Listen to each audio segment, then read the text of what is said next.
What do you mean? We ain't got no minute to wait on nothing. We ain't got no minute to wait on nothing. We ain't got no minute. We ain't got no minute. We ain't got no minute to wait on nothing. Have no fear, everybody. Nobody's peeing. That's just the sound of a soda, a ginger ale being poured into a coffee cup. Yeah. So. Are we rolling? We're rolling, bro. On the podcast? I hope we're rolling on the camera too. Yeah, no, we're going on the camera. We're going. We're on the camera. We're on the podcast. Wait. We're doing it up. Oh, I thought that was minutes. 44 minutes. This is a long one. Oh, man. You've been rolling the whole time we were downstairs? Oh. Nah, man. No. Welcome back to another episode of Listen to Lamb Chop podcast. This is like episode 9 or 10. I'm not really sure. Moving along on them, though. Cody and I have... we've been talking about all kinds of topics, but... we decided we were just going to get on here and just kind of have an open dialogue chat about... A little chit-chat. Yeah, a little chit-chat. Whatever comes to mind. Now, one funny thing, though, we were thinking about just a while ago, and we're like, we should talk about that on the podcast. The story of our first vehicles. Did you have a nice vehicle? I feel like everybody starts off with a crappy vehicle, or maybe some people don't. Some people, mine wasn't too bad. Like mine, super blessed and have like. You know my family. They take care of stuff. You know, You're rich. Yeah, right. I wish. So wealthy. But no, my family, especially my father, is all about taking care of vehicles and stuff. If you treat them right, they'll treat you right, Treat them right. But take care of them. Boy, you better shine the wheels every day. But he bought a 92 Ford Ranger, and he used to drive that. 92? Yeah, 92. Huh. Year before I was born. And he drove that to work, and then that eventually became my brother's first vehicle that he drove to school. And then when he started driving, and I think he graduated high school and he was going off to college, and he got a new truck, and so I was given the 92 Ford Ranger, which I eventually bought for $500. 500? You bought it from them for $500? Mm-hmm, from Daddy for $500. Yeah. What were you doing for work to make that money? I didn't pay for it till after high school. Oh, was it Honda lot money? That was Honda lot money, yeah. Oh, cool. Cool! My first job. First job. That's pretty cool, man. It was a good truck. I wish I could say the same about my first vehicle. Oh, Lord. My first vehicle was a 97 Chevy Blazer that we bought from a family friend for, I believe, $3,000. I went to a school where there were like a lot of wealthy kids. Yeah, you did. And they weren't like, not all of them, and there were some stuck-up kids, obviously. Every school has that. They all were. Yeah, right. Get out of here. If y'all don't know. You were on the other side of the tracks now. Yeah, if y'all don't know, our two high schools in the same town, rivals. Yeah. Well now I'm not gonna. I guess we can't shout them out now. They're gonna think that we're having some kind of battle, make them look bad. Well, they know who they are. People that watch the podcast or the YouTube videos that I went to school with know what we're talking about. But anyway, so a lot of those guys were getting like brand new trucks when they turned like 16, and I was just like, this is crazy. I wonder if my parents are going to give me a brand new truck. Not quite. Yeah, that was like, I was hoping, and I knew it wasn't going to happen, but they were like, oh yeah, we found you one. And then like there was this one that was like I think it was like a 2008 like Altima or something, and it was like in pretty good condition. And one of Mom's like school friends was selling it, and I was like, "Oh, dude, that's a nice car. It's really nice on the inside. It's taken care of on the outside." Wait, at 16? Yeah, like 16, 17. So that was pretty much brand new. Yeah, for me, like yeah especially. Well, I mean, what, at 16. You're right. Yeah, it was almost brand new. I think she or maybe a year. She got it and she was about to sell it, and I don't know what happened. I don't know if she sold it to somebody else, but I did not end up getting that. And then they were like, "We figured it out. We got a car for you." So they took me over to our family friend's house, and I drove it around, and it had a weird smell in it. But I was just like, whatever. I mean, it's an SUV. If it drives, I can get my friends in here. We're going to have a good time. I'll be able to take myself to school, go out to get wings with the guys, be able to take people home from football practice. So I was like, whatever, let's do it. So we got it, and I remember like it was like the second or third day I had it. All the guys, we were doing 2-a-days, and we had like an hour break. We can go do whatever we wanted. We had to be back at the school at a certain time, and we all packed into my car and drove across the street to Wendy's and got our food. We were taking our food back to eat at the field house, and my car would not crank. It was the second or third day I had it, bro. It would not crank. And eventually that car, apparently like they just dogged it out. The guys who had it before me, their sons like went hunting out of it and had like thrown like dead deer in the back, and there were like stains in the back, like blood stains, all kind. Hopefully it were deer. Oh God! It was torn up, and eventually the whole underneath of that, we had our buddy, our mutual friend. Let's just call him Austin. J.B. Will. Yeah, he just used tube after tube of J.B. Weld to fix every problem underneath my hood. From like the water pump to the... I can't even tell you how much. And then eventually he put in a new radiator for me, or a part of one, and then zip tied everything together. It was a catastrophe. And I ended up years later selling it to one of my buddies that was just desperate for a car. I was about to get a new car, or I was about to buy my sister-in-law's 2005 Hyundai Santa Fe, Whoa. Which was a huge step up from my 97 Chevy Blazer. Wait, when I met you, was you driving the 97? The white one? Yeah, that was the Chevy Blazer, yeah. I had that, and then like shortly after, or like maybe a year after I met you, I bought that. Yeah, because you didn't have it too long after I knew you. Yeah, I bought that car from my sister-in-law, from my father-in-law, but it was my sister-in-law's old car. And so, yeah, dude, I ended up selling that car for like $800 to one of my buddies because he just needed a ride to get from point A to point B. And I told him straight up, like, there's a lot of stuff wrong with this car. You're going to have to get fixed eventually, or sell it, or go, crush it and take some money for it and then try to get a new car. But, I mean, this will get you from point A to point B right now because everything's working right now. So he buys it from me, and not even 2 weeks later, he texts me. He's like, "Hey man, you want to buy this back?" And I'm like, "Bro, I used the money you gave me as a down payment to my father-in-law to buy my Hyundai Santa Fe. So I literally, first of all, even if I wanted to buy it back from you, I can't, and I don't. I don't want that thing back. I sold it for a reason. Yeah, I sold it for a reason, and $800 was, I thought, a pretty good price, just because I wasn't breaking $1,000. That's pretty cheap.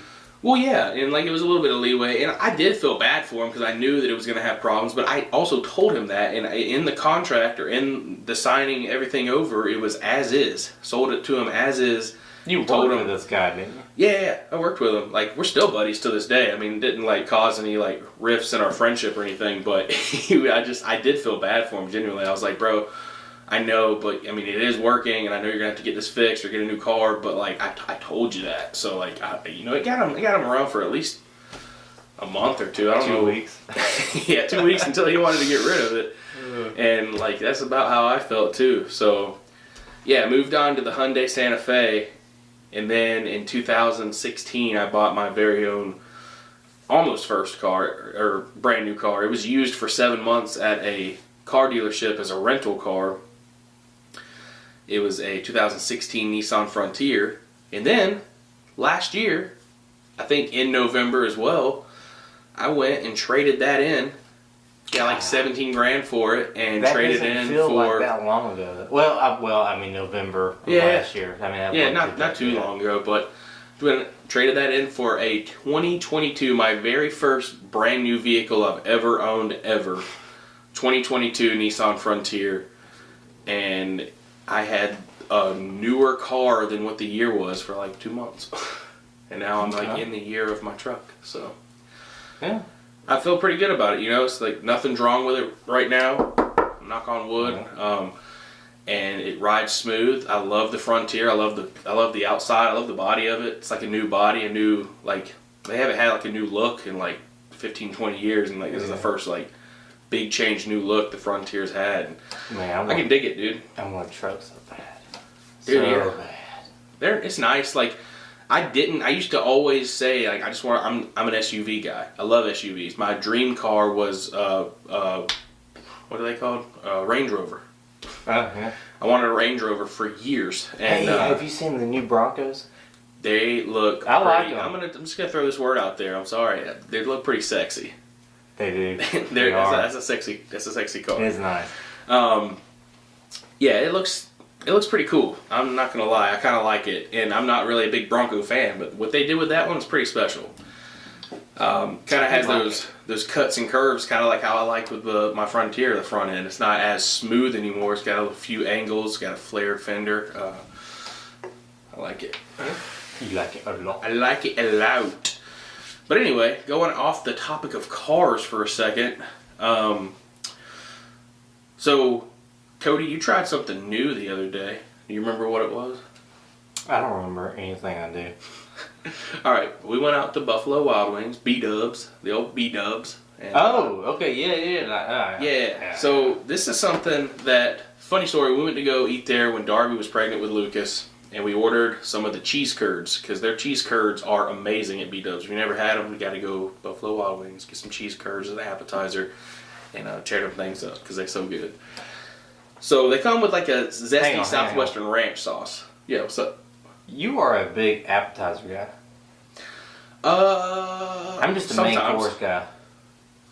I used to be that way, but that was before I started trying some appetizers, and I was like, "Oh, these are good." Like growing up, when y'all went out, like went to eat, would you always get appetizers or no? Never. Okay, I was about to say we never did either. No, never. That's probably why I got dessert. That's probably honestly why I get appetizers now, because we never got them. Growing up. Yeah, we never got them growing up. So now that I have like my own money and everything, I'm like, you know what? I want that, and I think I want to try it. I want it, and I want it now. Well, the thing is too, like now, especially with a kid, like we don't go out to eat often. So when we do, you really don't anymore. You were, for a lot there for a while before he came along. Yeah. Well, that was because I was crunching as much freedom as I could, and I knew those days. What was coming. I knew those days were about to be over. Going out with the boys, late nights, getting wings and stuff like that. So, but yeah, I think that was part of it. I think that just growing up, we never ordered appetizers. We ordered appetizers every now and then, and sometimes when we did, it was like with the whole family was there, and it was everybody got like 2 fried pickles or like something. But like a little tease. Yeah, I just kind of felt like when we do go out now, it's like I'm going big or going home. If I'm going to go out, I want the appetizer. Sometimes. It depends on how I feel. If I'm not that hungry. But you never order a dessert. I don't think I've ever seen you order a dessert. Unless we go specifically to like Pelicans or Wits or something, which, God, that's all they do. But, right. I'm not a dessert guy. Like, I'm a main dish guy. Yeah. But I do like the little snacks and stuff before. Like, I like to build my appetite up. The appetizers are delicious, and sometimes if there is an option, I might get an appetizer for the meal if I like it enough. Like nachos. We used to do that all the time at Taco Mac. At IHOP, I used to always do that. I used to get the sampler basket. Oh yeah, it has like the mozzarella sticks, the chicken tenders, and onion rings, and it was something. I think French fries. Right? I don't think French fries came with it. Came with French fries? No. But, I mean, it was enough for a meal. I'll just get that by itself. Yeah, if they have those, like, samplers or, like, a plate of nachos or something that's, like, fully loaded, sometimes I'll just get that as the meal. But, sometimes we'll just get an appetizer. But, anyway, we do love, my wife and I would love the cheese curds at Buffalo Wild Wings. And when she was pregnant, the waitress came up and she was like, hey, so how far along are you and everything? Like, she was noticeably, it wasn't like a rude thing or anything. She was noticeably pregnant. And so she asked my wife, she's like, hey, how far along are you? That's awesome. That's great. Congratulations, you guys. And then she's like, hey, listen, since you put in an order for the cheese curds, do you mind... Or, no, I don't even think she asked. She just showed up with some caramel sauce. And she goes, hey, here's the sauce it comes with, but I just want you to try this if you want to. When I was pregnant, I had this caramel sauce with the cheese curds, and it was so good, and it became one of my main cravings, and I was eating it all the time. You got to try it. So Darby was kind of like, what? This is wild. Like, really? And she's not very picky. Sometimes she is, but she'll usually try it at least once. I'm not picky at all, and I was like, bro, I'm going to dive right into that. I'm going to try it up, because I'll try anything at least once. So I dip it in there, try it. It was so good. Got the crispy outside, the soft cheesy inside. It's salty, because it's cheese. And then you got that sweet caramel on the outside. It was almost like sweet and salty cheesecake, fried cheesecake bites or something. It was so good. So I don't even know if we've ordered it again since then. But we went back last Sunday with Cody, and we ordered some and intentionally ordered a side of caramel sauce. Cody, what'd you think? It was pretty good. I actually had a video of it. It was pretty good. I didn't think it was going to be all that. I mean, it wasn't the best thing I've ever had either, but... Right, like it's probably not something you're going to go there and be like, hey, I want the cheese curds with the caramel sauce. No. But what did you... Based on your expectations, what was the outcome? I mean, it was good. It was enjoyable. I mean, it was a strange combination that really works well. Yeah, it works well. Like, there's a lot of things that wouldn't, like the fried pickle and caramel sauce, not going to work. Why would you even bring that up? I'm just saying, not going to work. Golly. Salty seasoned French fries and caramel sauce. I mean, I haven't tried it, but I just feel like it wouldn't work. But these cheese curds, caramel sauce? Cheese breading and caramel. It was like exactly what I described it as, bro. It's like a sweet and salty that's a pretty good description. Fried cheesecake bite. Yeah. Because it was like, man, so good, sweet and salty. Like, sometimes you gotta live life on the edge, guys, and just take that risk. It's a risk worth taking to tease and test your taste buds. Because you might find something just absolutely amazing. Like a gold nugget. And what I mean by that is a golden crispy cheesecake. So, last episode we tried to start a fun fact segment with Cody. But and we just looked over it because Cody's thing don't matter. No. We had multiple technical difficulties that episode. Couldn't talk either, apparently. And we had to. Hey, you making fun of me? I can't say a word. So, yeah, no, nacho cheese. Nacho cheese. I want to tell that story. We'll get back to the nacho cheese here in a moment. I think you had told it before. We'll probably told. We'll retell it. It's worth a retell. I love that story. Yeah. Cody hates it. I mean, it's funny now. It wasn't funny in the moment. I thought it was funny the whole time. I never thought it wasn't.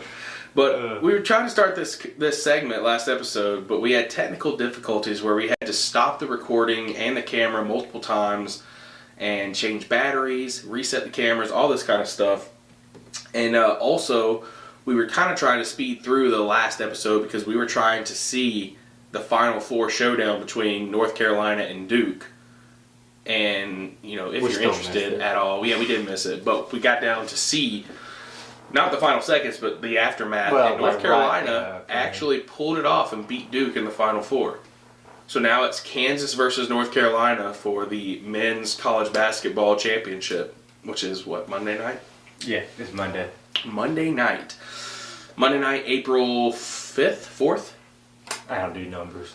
Yeah, I don't know. It's Monday night from right now, which you don't know because there's no telling when this is going to air. But I mean, today is Saturday, April 2nd.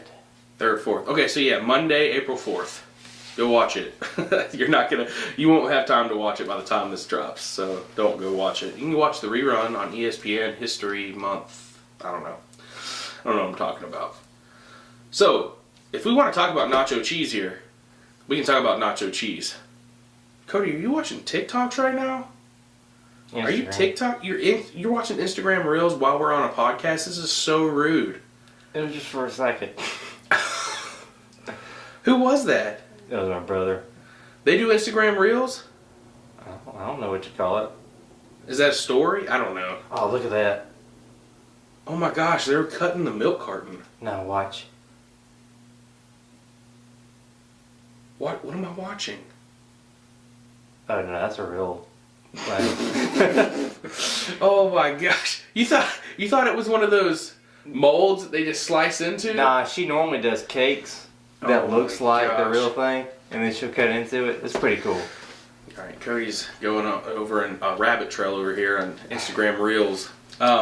So, when we were in college, I think we were in college, yeah. Darby, Cody, and I all got in Cody's car, and he's driving, and we're going to get Taco Bell for lunch, or dinner, or something. We were going to get Taco Bell. Wait, should I do a background on me? Yeah, tell them a little bit about your background with, like, speech and like, anxiety and stuff. Well, I don't know about anxiety. Well, okay, so... Well, I thought you had, like, anxiety, so that affected your speech. It was because of my speech. Oh. And then it affected... Okay. It just... So, since elementary school, I was in speech, which in elementary school, it was just, about pronouncing my R's. And then in middle school, it was all about stuttering. Somehow I got a stuttering... I stuttered. I don't know why or what caused it or what. But so from middle school until now, I still do every once in a while. But in middle school was when it was starting to happen. And in high school, it was at its worst. I couldn't say 3 words without stuttering. So, and then that made me nervous. And so whenever, talking in front of people, strangers, stuff like that, I'd get nervous, kind of freak out inside. I think the first time I ever met you through our mutual friend, I don't even think you said a word. I think you nodded at me and shook my hand or gave me a high five or something. Well, that's how I am and then now. Austin was just kind of talking to me. Yeah. And then I was like, yeah, man, cool. All right, see y'all later. And I don't think you ever said a word at all. I'm still that way. If I don't know who you are, I don't talk to you. It's true. So, that's just... But anyway, that's pretty much the background. High school, couldn't talk at all. And then graduated high school, got a job, and pretty much was forced to talk, which helped. So at that point, it was like you had swimmies on, and you'd get kicked into the pool, and you'd kind of just flail around, just trying to stay afloat. And then after high school, they took your swimmies off, and then still kicked you in the pool, and then you just had to learn. That was harsh analogy. That was your dude. That was a good analogy of how your speech just took off from there. You had to. You're forced to. Yeah, I had to kind of be. It was literally thrown deep end. It was talk or to get better. It was sink or talk. So anyway, that was the background. I still wasn't a great speaker after high school, and then of course that's when I met this guy. And then I helped him the rest of the way. Yeah, he helped me humiliate myself. Hey man, we went to Taco Bell because we had to. We're in the drive-thru. Cody's getting better with his speech, but he still stutters when he gets tripped up, and it just goes downhill from there. Snowballs. Yeah, nervous, scared, excited. So basically, Darby tells him her order. He orders it. He orders mine, and then he orders his. And I do it beautifully. And he does it. Yeah, he does it fine. No stuttering. I was so proud of myself in that moment. And then I look back, and I'm like, oh man, I need extra nacho cheese to dip my quesadilla in. I was like, Cody, ask for 2 nacho cheese sauces. 2 terrified looks at me. No. And I was like, yeah, dude, order 2 nacho cheese sauces. Just add them. Say, I want 2 nacho. No, I'm not doing it. I was like, Cody, add 2 nacho cheese sauces. He was getting angry at this point. And he goes, no, I'm not going to do it. It's like, Cody, order 2 nacho cheese sauces. Hurry before they close out the order. And he goes, can I please have nacho cheese, please? He went off the deep end with that stutter, and it went just consecutive.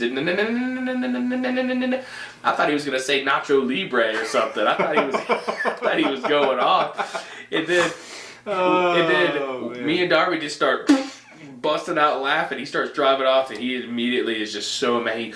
I hate y'all. I hate you guys. I hate you guys. Oh my gosh, something we'll never forget.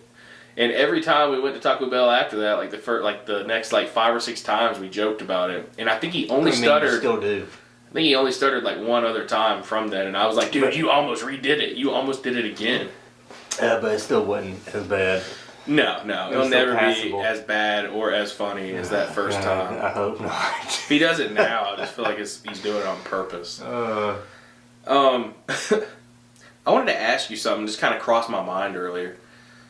Do you like Reese's eggs, the Reese's Christmas trees, or the Reese's bats better? I don't think I've ever had the bats. So, and I mean, obviously not based on flavor, because they all taste the same, but based just on the structure of it and how it the texture and how you eat it. The egg. Do you like the egg? It fits perfect. It does. It is nicely shaped. The Christmas tree is nice too. I mean, it's okay. It's just.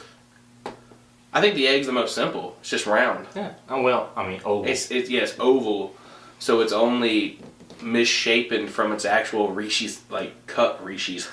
Reese's. It's only misshapen from its Reese's circular form just a little bit. But the bat and the Christmas tree's got all them ridges and weird shapes. Well, I mean, a original Reese's peanut butter cup has got ridges on the side. Right. It's got a bunch of ridges. A bunch of little miniature. Bunch of little ridges. Dude, I love the original. I love the feel of an actual peanut butter cup. It is. I like the small, deeper ones too. I mean, that's something extremely weird to say, but it's so true. Dude, the ridges. I don't know why, dude. Well, I like how the center is just a thin layer of chocolate and a lot of peanut butter, but the outside's got that thicker, not crunchy, but just that thicker layer of good ridgy chocolate. I wonder why that was the design. Dude, it was the design because, I don't know how they did the peanut butter at first, but I think that was just the design because it was little muffin tin things. And they put it in there with the little wax paper and they filled it, and that little wax paper that was ridged like that makes that pattern. So you know how the peanut butter in a Reese's cup compared to Jiffy's or Peter Pan or whatever, it's more dry, kind of chalky? Yeah. Huh? I think it's mainly because of the oil that's in it. And I don't know this for a fact, but have you ever used powdered peanut butter that you mix with water or milk or something? I think only once with you. That's the kind of peanut butter, that consistency, if you only put a little bit of liquid in it. Are they using their own peanut butter? Formula? Or are they partnering with somebody? I would assume it's definitely theirs. It's definitely a homemade thing. I don't know. Or it could be that scene from that clip from Family Guy where the two guys, one guy was eating peanut butter and the other guy was eating chocolate and they had a head-on collision. And then Officer Reese showed up and he's like, "Officer, he got chocolate on my peanut butter. He got peanut butter on my chocolate." And the guy Officer tasted it, and then he shot and killed both guys so that he could market Reese's. I thought that was a commercial. I'm pretty sure it's just a scene from the shooting. I'm pretty sure it's just a scene from Family Guy, which is just a terrible show. Oh, but it can be fun. Yeah, there are funny scenes to it for sure. Yeah, man. So, what's new in your life?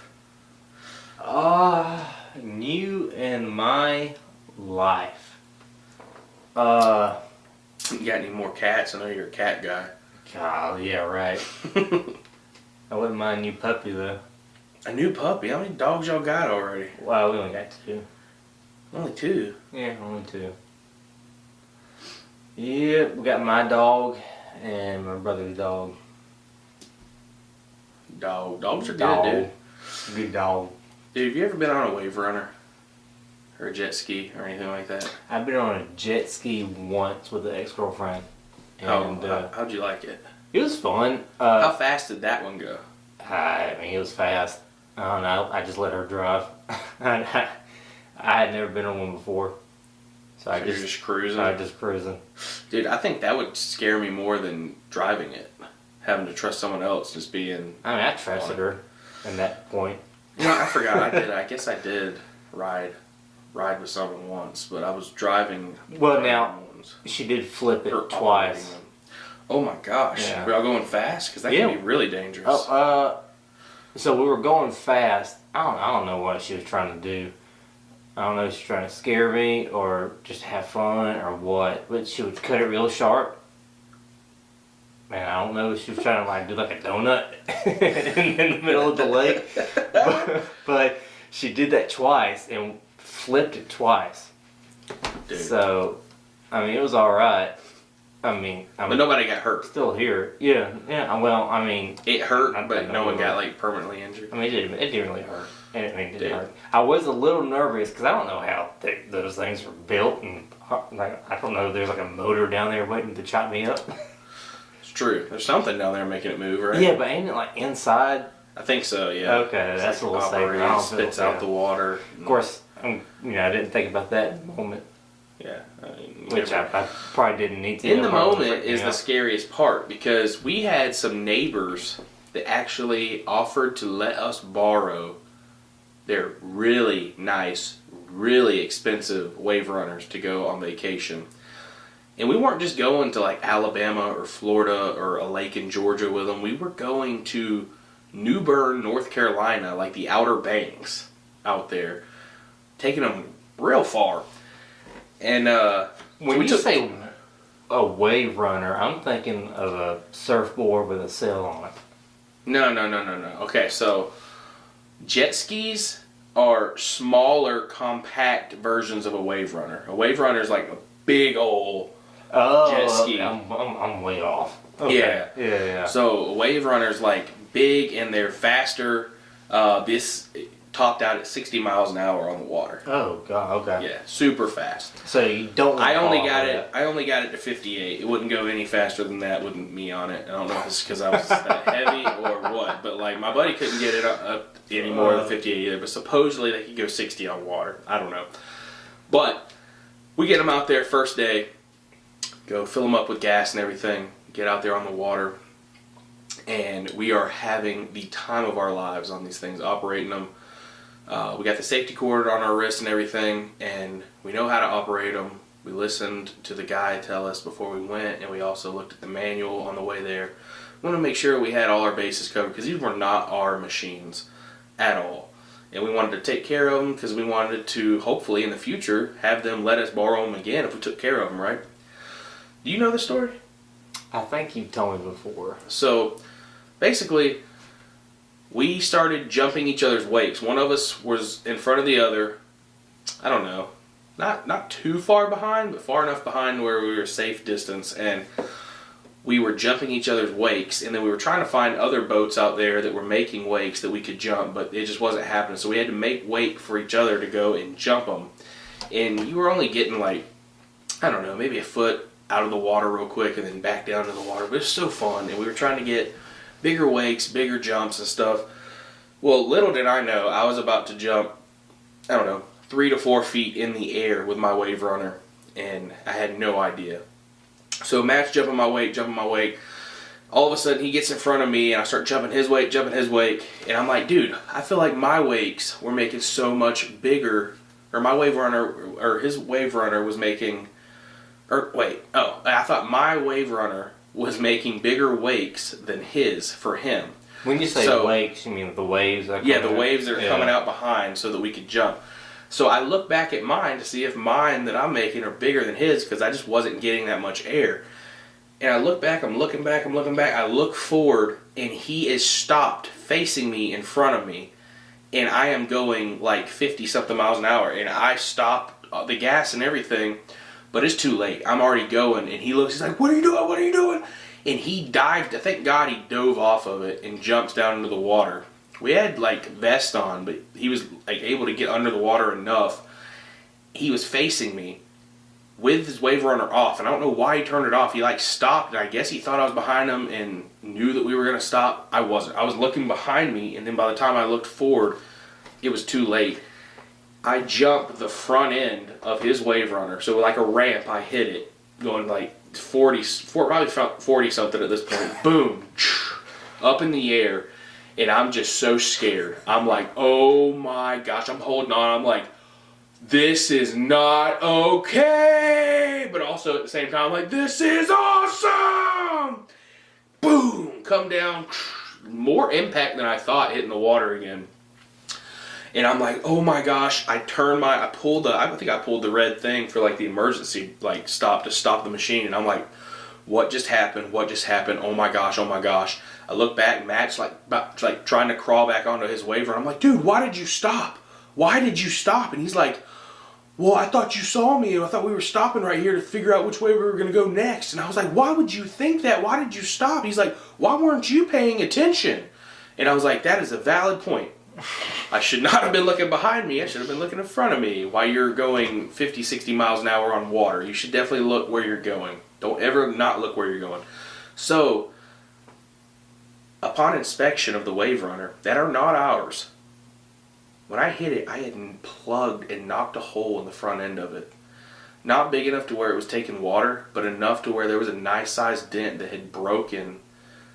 Like, it broke it. Like, it was a crack in it. And I just knew we were going to get in so much trouble. We go back.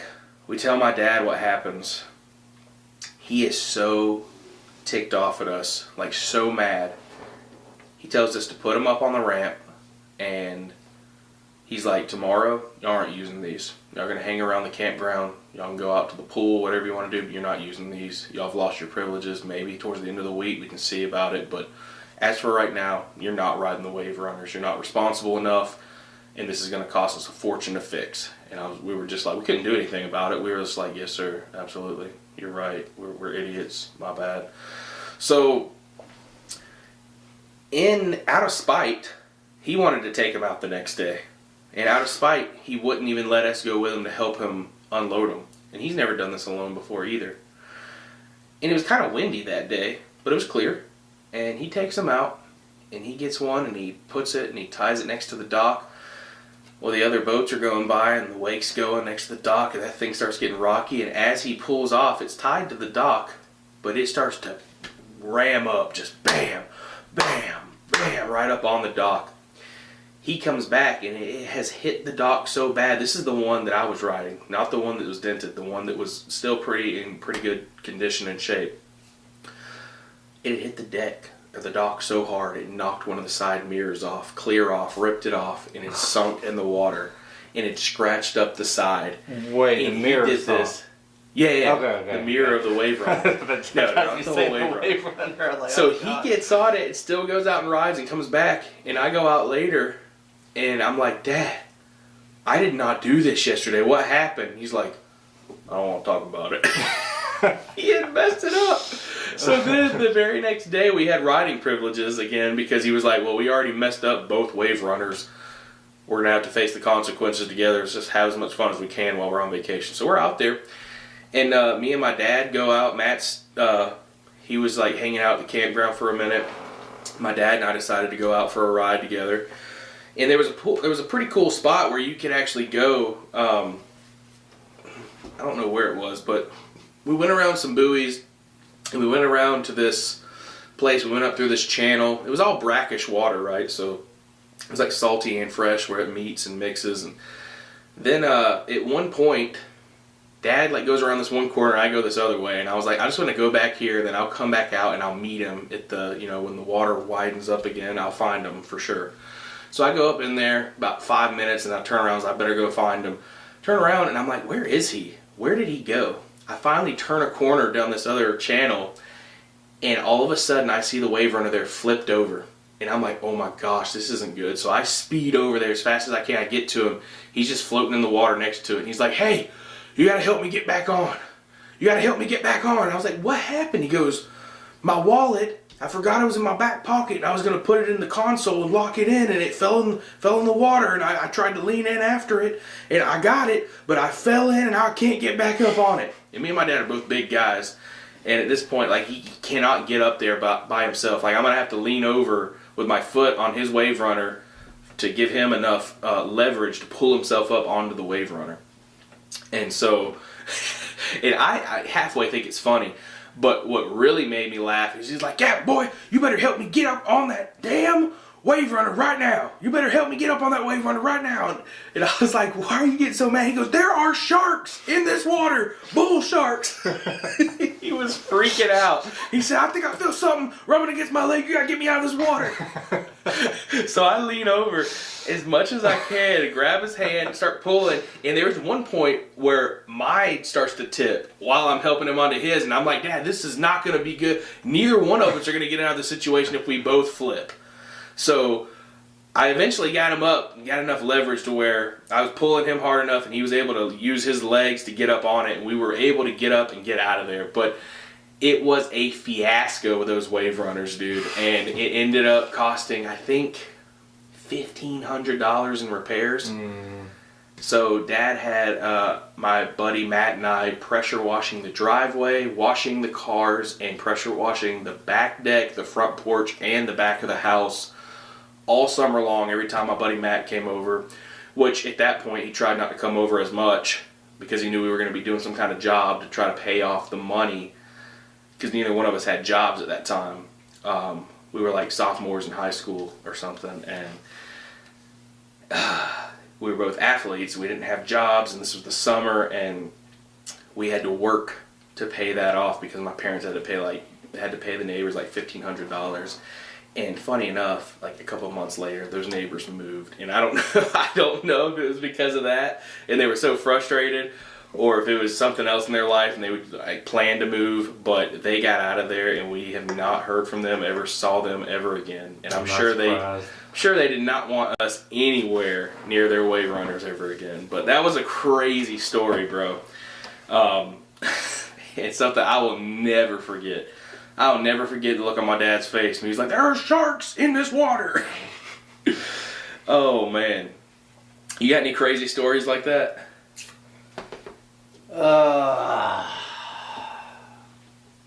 You know not to put me on the spot. Put you on the spot. We've been telling stories for like 20 minutes. I'm just not great with coming up with things on the fly. I don't want you to make up anything. I was just asking if anything in your life has happened. There's more time. Okay, well, I actually have one that you're a part of. Okay. So, Cody and I... Wait. Do I want you to tell the story? It's debatable. No, yeah, it's fine. It's a clean story. We don't do anything bad. We don't do anything bad. Okay. Cody and I were planning a trip to go to Savannah. We wanted to go to River Street, and we wanted to go down, and we were going to stay at my grandmother's house to save some money. So it was like a two for one. I was going to get to go down and visit family, stay with my grandmother's house for free, and then we were going to get to go out and do some stuff in the Rincon, Springfield area, and down in Tybee Island and Savannah and River Street and everything. So... Wait, is this about the trip down there? Well, yeah, part of it. Okay, so I'll tell that part. Okay. Alright, so I think I worked a double that. No, I did not work a double. I closed that day. Yeah, it was late. And I was late when you got to the house. Yeah, I was working at Longhorn in Cornelia, Georgia, which is North Georgia. And I was closing. And I lived in West Central Georgia. Yeah. So like already like 2.5 hours away from where you it's were. 2.5 hours. So we locked up at midnight. And I left the restaurant and got straight on the interstate. 2.5 hours later, at 2:30 in the morning, I get to Gavin's house. Well, I mean, there wasn't no traffic, so 2 hours later. So 2 a.m. I get to Gavin's, and I we sit there and just chill out for about 30 minutes. I don't remember what we were doing, but we just sat there like in the living room for 30 minutes just kind of talking, I guess, about what we was doing. Were we really? I thought we got out pretty quick because I was waiting on you.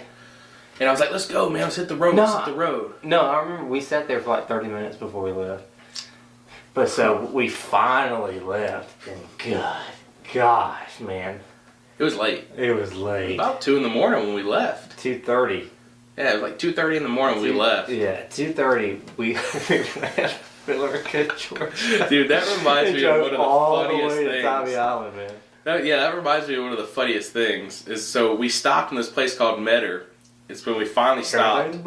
And we finally got breakfast at Waffle House. And that's when we finally realized that Metter, that phrase is actually true. Everything's better in Metter. It was the best Waffle House. Yeah, it was so good after driving all night. And then we had about an hour more or so, hour and a half maybe more to go to get to Tybee.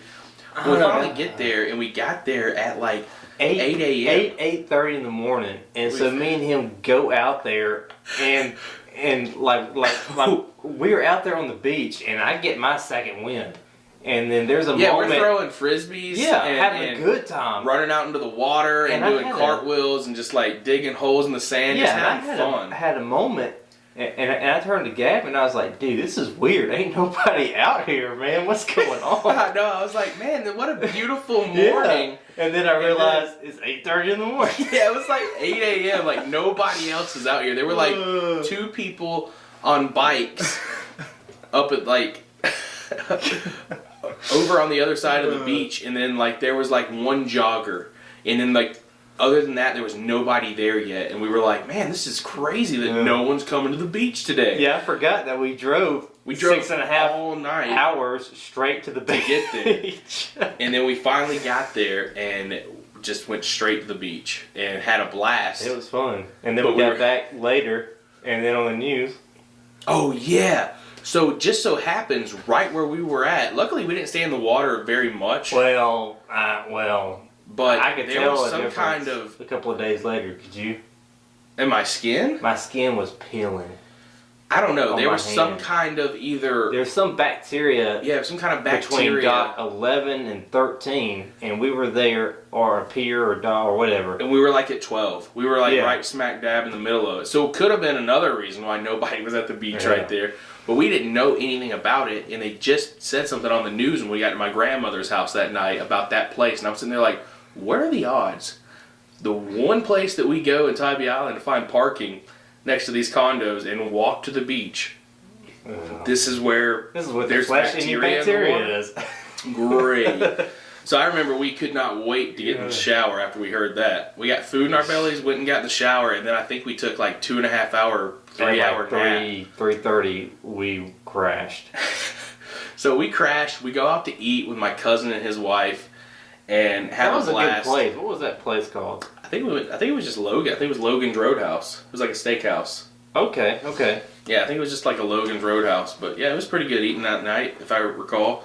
But we're on the way back, and we took one wrong turn. I forgot where this is going. We took one wrong turn, so then we had to circle back around, and all of a sudden we're stopped there at this stop sign. And I'm like, all right, let me just look at the GPS real quick so I can make sure we're going the right way. So there's no cars around, so Cody's just stopped. And all of a sudden... I got nothing to do but look around. All of a sudden, we see this cat just come out of the brush, out of the ditch, like right where the ditch was on the side of the road. And it's looking right at us with these glowing eyes. And then all of a sudden, we see another pair of glowing eyes come out from behind the cat. And they both just look at us, just turn and look right at us, just boom, just this piercing look. For a second, and then they started looking at each other, and then they just staring, stood there. Yeah, it was weird, and then they just took off back into the woods. But it was a cat and a raccoon, and they were just chilling like best buds. Each other out, like, what's up, bro? And it was the weirdest thing. And Cody and I looked, and I was like, dude, that's a cat. And that's a coon. Dude, that's a coon cat. There's a coon cat, Cody. So ever since then, we see something weird in the woods or on the side of the road. We're like, dude, you think that's a coon cat? That might be a coon cat. Oh, man. And that's probably the most South Georgia story that I have in my arsenal. Like, yeah, man, you ever heard of a coon cat? Well, I have. I've seen one with my very eyes. You know what I'm talking about, boy. Yeah, we got a bunch of stories like that, but that one most notably, I'll never forget looking in the eyes of the coon cat. And we, like, mythologized, if that's a word, we mythologized that creature, but it was two separate creatures that were just oddly hanging out together. But now when we talk about it, it's like they've become one. The coon cat. And I'm okay with that. But, yeah. Well, guys, I don't know if y'all liked this episode or not. It's a bunch of random stuff and some stories, and hopefully y'all did like it. But we just decided to do a kicked back version of what we usually do that's more structured and just kind of see how it would turn out. So hopefully y'all like the stories, and, you know, maybe y'all want to see some more like this. Maybe we'll just start calling these story time or something and make that a regular episode here and there. So it's getting late. We got church in the morning and everything, so we're going to wrap this one up. But thank you so much for tuning in. Up. Oh, we're going to forget it again. Okay, instead of a fun fact with Cody, let's just call it a funner fact. What does that mean? It's going to be more fun than usual. No, okay, it's just a fun fact. I mean, it's just Cody's fun fact. What we got going on? That was stupid. Funner fact. I'm actually going to ask you a question. Oh, no. That's not a fact. Well, I mean, it's a fact, but I want to have fun with it. Alrighty. Alright, what is the oldest profession? The oldest profession? Yeah. If you get this right, oh my gosh. The oldest profession? Yeah. A cook. Well, I mean... Everybody had to cook. I mean, everybody had to cook, everybody had to hunt, but that wasn't a profession. Okay, fine. Doctor. Close. Dentist. Dentist. Really? Yeah. So they did a study to where evidence shows where people had teeth work done like 7,500 to 9,000 years ago. What? Yeah. The holes you remember like the 1800s? We looked that up when we were doing that research for our toothbrush. Yeah. We were doing the research for the Wild West episode. Yeah. Yeah, they had like toothbrush and like toothpaste and stuff. Mm-hmm. Those tooth. I would not want to use one of those toothbrushes though. It looked like one of those like bristles you use on a grill. Like like steel wool or something. And that would just. Hey, you want to file your teeth down real quick? Use this. Hey, I always heard. This will get rid of the plaque for sure. Yeah, I always heard, and this is not a jab at any people that are English, but I always heard that for the longest time they got bad teeth. Well, the reason why they have that reputation of having bad teeth was because of their toothbrush. Was because they stuck with that kind of hard bristle. Dude, I don't know if that's true or not. That's just what I've heard before. That might be true, but it also could be true because I learned this in anthropology in college. That's a big word.